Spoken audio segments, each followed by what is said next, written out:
நம் ஆண்டவர் இயேசு கிறிஸ்துவின் நாமத்தினால் மகிழ்ச்சியும் சமாதானமும் நம் அனைவரோடும் இருப்பதாக. திருத்துதர் பணிகள் 10:34 முடிய. அப்போது பேதுரு பேசத் தொடங்கி, கடவுள் ஆள் பார்த்து செயல்படுவதில்லை என்பதை நான் உண்மையாகவே உணர்கிறேன். எல்லா இனத்தவரிலும் அவருக்கு அஞ்சி நடந்து நேர்மையாக செயல்படுபவரே அவருக்கு ஏற்புடையவர். இயேசு கிறிஸ்து வாயிலாக அமைதி உண்டு என்றும் நற்செய்தி அவர் இஸ்ரேல் மக்களுக்கு அனுப்பினார். அவரே அனைவருக்கும் ஆண்டவர்.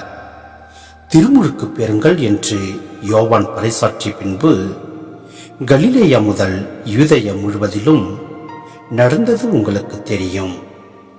கடவுள் நாசரேத்து இயேசுவின் மேல் தூய ஆவியாரின் வல்லமையை பொழிந்தருளினார். கடவுள் அவரோடு இருந்ததால் அழகையின் கொடுமைக்கு உட்பட்டிருந்த அனைவரையும் அவர் விடுவித்து எங்கும் நன்மை செய்து கொண்டே சென்றார்.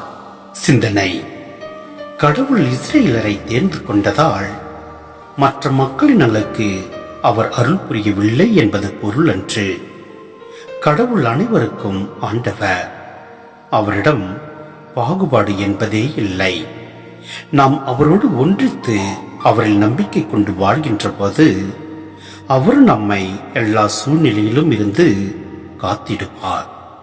ஆம், அழகையின் கொடுமைக்கு உட்பட்டிருந்த அனைவரையும் விடுவித்து நன்மை செய்தது போன்று நம்மையும் காத்து நன்மை செய்திடுவார்.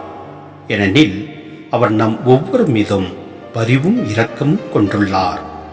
அவரே நம்மை ஆசீர்வதிப்பார். ஆமென்.